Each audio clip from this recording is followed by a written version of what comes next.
देव classes special में सभी छात्रों को हार्दिक स्वागत है। आज हम चर्चा कर रहे हैं कक्षा 10वीं के सिलेबस के बारे में। देखिए, खूब हो गई पढ़ाई, अब आ गया है परीक्षाओं का समय। अब विस्तार से पढ़ने का कोई मतलब नहीं रहा। यदि आपको विस्तार से ही पढ़ना था तो ये पूरा सत्र पढ़ा हुआ था पढ़ने के लिए। आपने कैसी तैयारी की अपने को तो पता नहीं है, ये तो आपको ही मालूम होगी। लेकिन अब जो समय बचा है आपके पास, लगभग 1 माह का समय है, तो इसमें आपको लगभग वही पढ़ाई करनी है जो आपके सिलेबस में है। क्योंकि कोविड-19 के कारण 2021-22 में आपका 30% सिलेबस को डिडक्ट कर दिया गया था। हमारे 99% बच्चों को ये भी नहीं पता होगा कि सिलेबस में कटा क्या है और बचा क्या है। कई बच्चे तो ऐसे भी हैं जिन्होंने सत्र पूरा हो गया है, आज तक किताबें नहीं ली हैं। कई बच्चे ऐसे भी हैं जो किताबों को तो छोड़ दीजिए, जिन्होंने आज तक विद्यालय का भी चेहरा नहीं देखा है। मतलब बड़ी अजीब कैटेगरी है। यूपी बोर्ड परीक्षाओं में बच्चों ने इतनी मजाक बना कर रख दिया कि उन्हें लगता है कि अब कोरोना जब से चालू हो गया तब से पेपर वगैरह तो सब बंद ही हो चुके हैं। तो आप इस भूल में मत रहिएगा, क्योंकि पेपर तो आपके होंगे और ज़बरदस्त तरीके से होंगे। यदि आपने लापरवाही बरती तो हो सकता है कि पिछले सत्र का रिजल्ट जितना अच्छा गया, इस सत्र का रिजल्ट उससे भी बुरा चला जाए। मतलब बहुत बुरा जा सकता है यदि आप लोगों ने मेहनत नहीं की। तो आपको मेहनत करनी है, अब सिर्फ उस टॉपिक पे पढ़ाई करनी है जो आपके सिलेबस के अंतर्गत है। इसलिए परेशान मत होइए। यदि आपने साल भर भी पढ़ाई नहीं की है तो कोई बात नहीं है, इतना तो आप तैयार कर ही सकते हैं 1 महीने में कि आप पास हो जाएं। और जिन बच्चों ने तैयारी की है उन बच्चों के लिए गोल्डन चांस है, क्योंकि उन्होंने यदि पूरा सिलेबस तैयार किया है तो अब 1 महीने में सिर्फ टॉपिक टू टॉपिक स्टडी करें, बहुत अच्छे नंबर आएंगे आपके। ध्यान दीजिएगा, मैं आज हिंदी की बात कर रहा हूँ। तो देखिए, कोविड ये जो आपका सिलेबस में दिखा रहा हूँ, ये यूपी एमएसपी मतलब उत्तर प्रदेश माध्यमिक शिक्षा परिषद की साइड से निकाली गई ये आपकी पीडीएफ है। तो आप निश्चिंत रहिए कि आपका जो इसमें कटा है वो बिल्कुल नहीं आएगा, और जो है सिर्फ वही आने वाला है। तो देखिए, इसमें आपको 30% सिलेबस काटा गया था, तो इसमें ये कुछ चीज़ें कटी हुई हैं। इसमें 30% काटा गया, तो इसमें क्या लिखा है, क्या लिखूं पद्मलाल पुन्नालाल बख्शी का, ये आपका कट गया है। गद्य संकलन की बात कर रहे हैं। ईर्ष्या तू न गई मेरे मन से, ये पाठ आपका कट चुका। रामधारी सिंह दिनकर जी का है। पानी में चंदा और चांद पर आदमी, जयप्रकाश भारती जी का है। ये अध्याय भी आपका कट चुका है। काव्य में देखिए, सुमित्रानंद पंत के द्वारा लिखी गई चंद्रलोक में प्रथम बार, माखनलाल चतुर्वेदी की जवानी, केदारनाथ सिंह की नदी और अशोक वाजपेयी की युवा जंगल, और महादेवी वर्मा की वर्षा सुंदरी की प्रति, ये आपकी चीज़ें कट चुकी हैं। तो आप इनको कोई दिक्कत नहीं है अगर आप नहीं देखे हैं। संस्कृत में आपका ये 2 चीज़ें, अन्योक्ति विलासा और केन की वर्धते, ये आपका कट गया है। और संस्कृत और हिंदी व्याकरण में समास, कर्मधारय, बहुब्रीहि संधि, समास के अंतर्गत में आपका कर्मधारय कट गया है, बहुब्रीहि कट गया है, संधि में वृद्धि संधि कटी है। सर्वनाम में तद और युद्धभो युष्मद ये कटे हैं, और धातु में दरस और पच ये आपके कटे हैं। तो ये चीज़ आपकी कटी थी, तो आप ध्यान दीजिएगा, इनमें आपको समय बर्बाद करने की आवश्यकता बिल्कुल भी नहीं है। ठीक है, अगर आप विस्तार से पढ़ना चाहते हैं तो ये आपकी मर्ज़ी है। अगर आपने पढ़ा है तो बहुत अच्छी बात है, ये तो ज्ञान के लिए हो गया। लेकिन अब हम बात करते हैं जो आपके सिलेबस में है। तो देखिए, आपके सिलेबस में क्या है, शुक्ल तथा शुक्लोत्तर युग है, जहाँ से आपके 5 नंबर के प्रश्न पूछे जाते हैं। मतलब आपको सारे युगों को नहीं पढ़ना है। हिंदी गद्य के विकास का संक्षिप्त परिचय में जो आपके 1-1 नंबर के प्रश्न आते हैं, उसमें शुक्ल और शुक्लोत्तर युग को पढ़ना है। और आपका हिंदी पद्य में रीतिकाल और आधुनिक काल, मतलब बच्चे कह देते हैं कि शुरुआत के 10 नंबर तो हमसे बनते ही नहीं हैं, बाकी पेपर तो चाहे हम कर लें। वो सिर्फ इसलिए है कि आप सिलेबस को देखकर पढ़ाई नहीं करते हैं। आपने तो देखा कि 500 क्वेश्चन दिए गए हैं, वो 500 को रटने के चक्कर में आप 50 भी नहीं रट पाते हैं, याद भी नहीं कर पाते हैं। तो आप ध्यान दीजिएगा, सिलेबस में आपके है गद्य संकलन में है आपके शुक्ल तथा शुक्लोत्तर युग, तो ये गद्य के अंतर्गत है। और पद्य में आपका रीतिकाल और आधुनिक काल का, ये आपको दोनों कालों का पूरा इतिहास पढ़ना है। शुक्ल युग और शुक्लोत्तर युग का पूरा परिचय पढ़ना है आपको। उसके अंतर्गत में कवि, उनकी रचनाएं उनका काल विभाजन, ये सब चीज़ें देखना है। और हिंदी पद्य में आपको रीतिकाल और आधुनिक काल, ये कब से स्टार्ट हुआ, कब समाप्त हुआ, इसकी कौन कौन से कवि थे, उनकी रचनाएं क्या थी, उनकी भाषा क्या थी, उनकी बोली क्या थी, ये सब चीज़ें आपको उनके बारे में पढ़ना होगा। तो यहाँ से आप 10 नंबर आसानी से अर्जित कर सकते हैं। ठीक है, इसके बाद है आपका काव्य संकलन, और भी इसमें कुछ दिया गया है। इसमें दूसरे प्रश्न में आपको कहता है गद्य हेतु निर्धारित पाठ्य वस्तु से, मतलब आपके गद्य संकलन से कोई भी एक पैराग्राफ आएगा, उसमें आपको संदर्भ, रेखांकित अंश की व्याख्या और तत्परक प्रश्न, मतलब जो पाठ आपके सिलेबस में बचे हैं उनके काटने के बाद में उनमें से कोई भी एक पैराग्राफ आ सकता है जिसमें से आपको संदर्भ देना पड़ेगा, 2 नंबर का होगा, रेखांकित अंश की व्याख्या करनी होगी, ये आपका 2 नंबर का होगा, और उसमें जो कुछ प्रश्न दिए गए होंगे वो भी आपके 2 नंबर के होंगे, तो आपको 6 नंबर यहाँ से मिलने वाले हैं। तो देखिए आपके 5 5 10 और 6 16 नंबर का पेपर हो गया। अब चलते हैं काव्य की तरफ। तो काव्य में देखिए क्या है, काव्य में भी आपका जो भी अध्याय कटे हुए हैं, जो भी हमने आपको ऊपर बताए, जो भी अध्याय आपके सिलेबस में नहीं है, उनके अतिरिक्त जो भी अध्याय बचे हैं, जो भी आपके पद्य में चैप्टर बचे हुए हैं, उनमें से कोई एक श्लोक आ सकता है या फिर आपका दोहा आ सकता है, उसमें से उसका संदर्भ लिखना होगा, उसकी व्याख्या लिखनी होगी और काव्य सौंदर्य लिखना होगा। ये आपका संदर्भ यहाँ पर 1 नंबर का है, व्याख्या 4 नंबर की है और काव्य सौंदर्य आपका 1 नंबर का है। तो ध्यान दीजिएगा, प्रश्न के अंकन के अनुसार, मतलब प्रश्न के कितने अंक आपको मिलने वाले हैं उस हिसाब से आपको उत्तर की व्याख्या करनी है।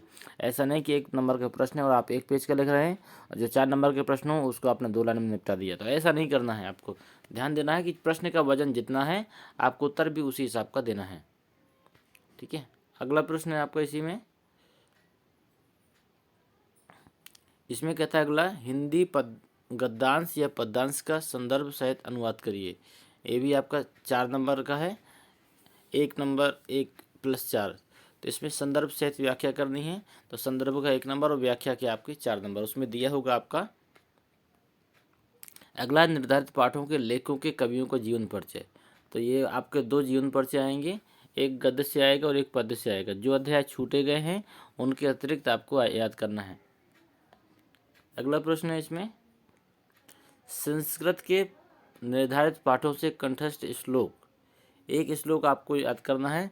ध्यान दीजिएगा, आप 1 नहीं 2 श्लोक याद करके जाएं, क्योंकि हो सकता है आपका याद किया हुआ श्लोक पेपरों में आ जाए।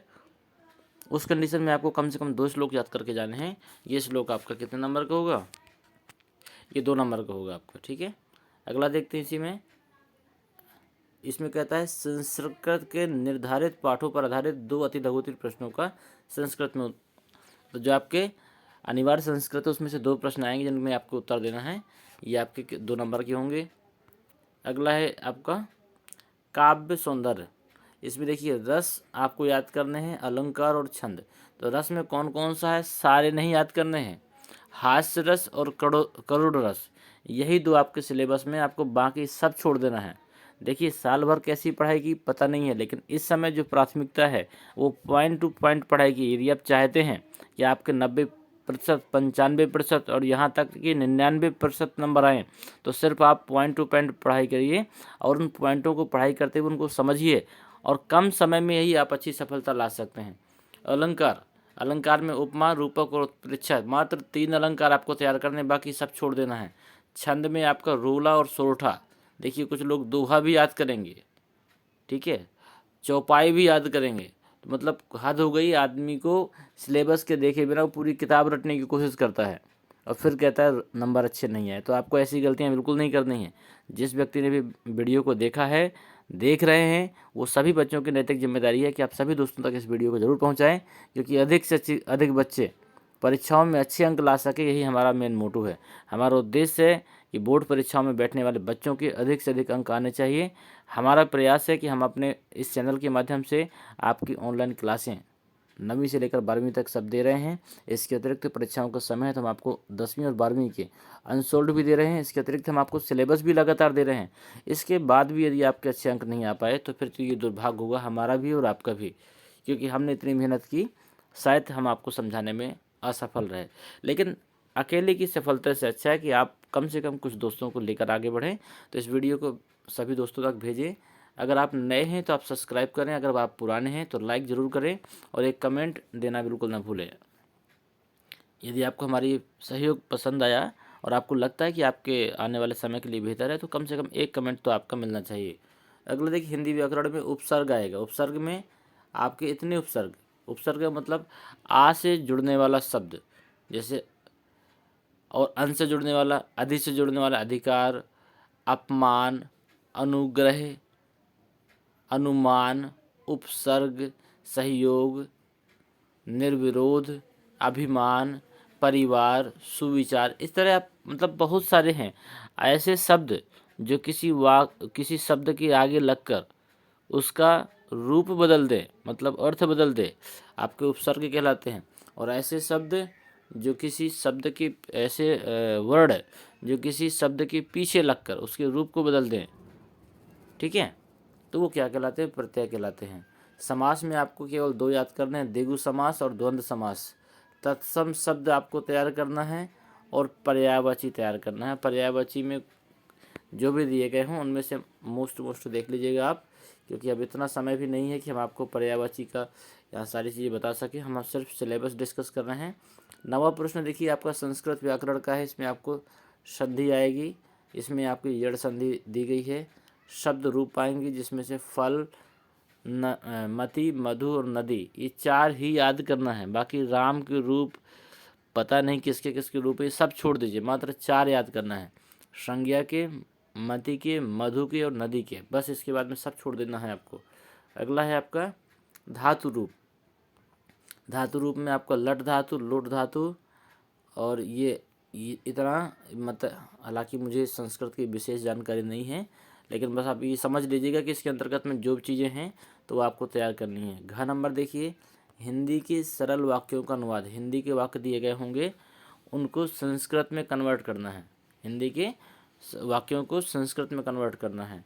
और आपका निबंध में ध्यान दीजिएगा कि बच्चे बहुत परेशान रहते हैं किस किस विषय में निबंध आ सकता है, तो एक वैज्ञानिकों के हिसाब से आ सकता है, ठीक है। वैज्ञानिक युग हो सकता है, विज्ञान हो सकता है, समाज के अंतर्गत आ सकता है। समाज में क्या हो सकता है? दहेज प्रथा हो सकता है, और मतलब समाज से जुड़ा हुआ कुछ हो सकता है, धार्मिक हो सकता है, संस्कृति से हो सकता है, आर्थिक समस्याओं पर आधारित हो सकता है, जनसंख्या स्वास्थ्य संबंधी हो सकता है, पर्यावरण हो सकता है, यातायात के नियम हो सकता है। तो ईश्वर चाहेगा तो आपका हम बता दें, एक तो कोरोना में देख लीजिएगा आप, ठीक है, ये तो आप लिख ही लेंगे क्योंकि 2 साल से 3 साल से आप परेशान हैं। कोरोना तो कोई भी ऐसा नहीं होगा जो ना लिख पाए। एक आप पर्यावरण देख लीजिएगा, एनवायरमेंटल पे, ठीक है। और पर्यावरण के अलावा आप दहेज प्रथा का देख लीजिएगा। और विज्ञान एक अभिशाप या कह सकते हो वरदान या अभिशाप, इसका देख लीजिएगा। तो इस तरह आपको इस विषय में आपको कुछ निबंध देखने होंगे। अगला है आपका खंड काव्य में। खंड काव्य में ध्यान दीजिएगा, हर जिले का खंड काव्य का अलग अलग होता है, तो ये आपको ध्यान दे के याद करना होगा। आपके ज़िले में, आप जिस ज़िले में भी हैं, आपके ज़िले में खंड काव्य कौन सा चल रहा है, तो इसको आप स्वयं चेक करिएगा, तब आपको करना है, ठीक है। तो यहाँ तक आपका सिलेबस था। इसके बाद में आंतरिक मूल्यांकन हो जाता है। आंतरिक मूल्यांकन तो ये मान के चलिए कि आपका विद्यालय से अंक मिलते हैं, ठीक है।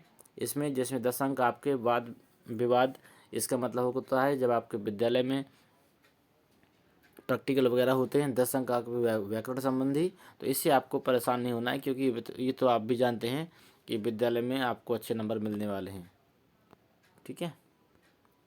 अब पाठ्य वस्तु में देख लीजिए क्या क्या आपके सिलेबस, ये तो थे कितने नंबर का क्या आएगा। अब गद्य में देखिए क्या क्या है आपके पाठों में। ये 4 अध्याय आपके पाठ में हैं। मित्रता, ममता, भारतीय संस्कृति, अजंता, आप इन्हीं चारों अध्यायों को पढ़ेंगे, ठीक है। और इन्हीं 4 में मैं आपको बता देता हूँ, ईश्वर चाहेगा तो आपका इसी में से फंस जाएगा। रामचंद्र शुक्ल और राजेंद्र प्रसाद, इन 2 में से आपका जीवन परिचय फंस जाएगा किसी एक का। इसमें देख लीजिए, इसमें बहुत सारे हैं, अभी काव्य में बहुत सारे हैं, ठीक है। लेकिन आपका सूर तुलसी 2 हो गए, महादेवी वर्मा और सुमित्रा नंदन पंत, इन 4 में से कोई भी आपका 1 या 2 जीवन परिचय फंस सकते हैं, जिन्हें आप आराम से कर देंगे। संस्कृत में देखिए इतने अध्याय हैं आपके, ठीक है। और खंड काव्य के लिए मैंने आपको बताया था कि आपका ज़िला कौन सा है हमें पता नहीं है, तो मैं आपको बता देता हूँ किस ज़िले के बच्चों को कौन सा तैयार करना है। तो एक मुक्ति दूत है, मुक्ति दूत आपको तैयार करना है आगरा वालों को, बस्ती वालों को, गाजीपुर वालों को, फतेहपुर वालों को, बाराबंकी वालों को, उन्नाव वालों को। ज्योति जवाहर तैयार करना है कानपुर वालों को, प्रतापगढ़ वालों को, मिर्ज़ापुर वालों को, ललितपुर वालों को, रामपुर वालों को, गोंडा वालों को। एक अग्र पूजा दी गई है, ये आपको प्रयागराज में, आजमगढ़ में, मथुरा में इन बच्चों को तैयार करना है। मेवाड़ मुकुट आप बुलंदशहर, देवरिया, बरेली, सुल्तानपुर, सीतापुर, बहराइच। जय सुभाष आपका लखनऊ, सहारनपुर, फैजाबाद, बांदा, झांसी, ये आपका जय सुभाष के लिए है। इसके बाद में हरदोई में भी आपका जय सुभाष ही चलेगा। इसके बाद में आपका है मातृभूमि के लिए, ये आपका है गोरखपुर में, मुरादाबाद में, शाहजहाँपुर में, लखीमपुर में, लखीमपुर खीरी में, मैनपुरी में, मुजफ्फरनगर में, इतने जगह मातृभूमि के लिए ये वाला तैयार करना। ध्यान दीजिएगा, कोई भी बच्चे दूसरे ज़िले का खंड काव्य नहीं करेंगे। यदि आप ऐसा करते हैं तो आपके नंबर 0 मिलेंगे। इसमें आपका है कर्ण, तो ये अलीगढ़ है, जौनपुर है, बलिया है, हमीरपुर है, एटा है। तो मैं आपको बता दूं कि ये जो महोबा डिस्ट्रिक्ट है ये अभी भी हमीरपुर डिस्ट्रिक्ट के अंतर्गत ही माना जाता है। इस आधार पे तो आपको कर्ण खंड का भी करना है, क्योंकि मैं स्वयं महोबा डिस्ट्रिक्ट से हूँ। तो मैं आपको बता दूं कि यहाँ पर आपका कर्ण खंड का भी चलेगा। ठीक है, तो कर्ण खंड का करना है। कर्मवीर भारती, कर्मवीर भारती है आपका मेरठ, फर्रुखाबाद, पीलीभीत, रायबरेली। और तुमुल जो है ये आपका वाराणसी, इटावा, बिजनौर, जालौन, बदायूं। इतने यहाँ के बच्चों को ये तैयार करना है। ठीक है, इसमें लिखा है कि उपर्युक्त के अतिरिक्त अन्य जिलों के नए सृजित जिलों में खंड काव्य पूर्व वर्षों की भांति पढ़ाई जाएंगी। तो आप ध्यान दीजिएगा कि जिस ज़िले का जो भी बच्चा है वो उसी ज़िले को, लेकिन इसमें महोबा का नाम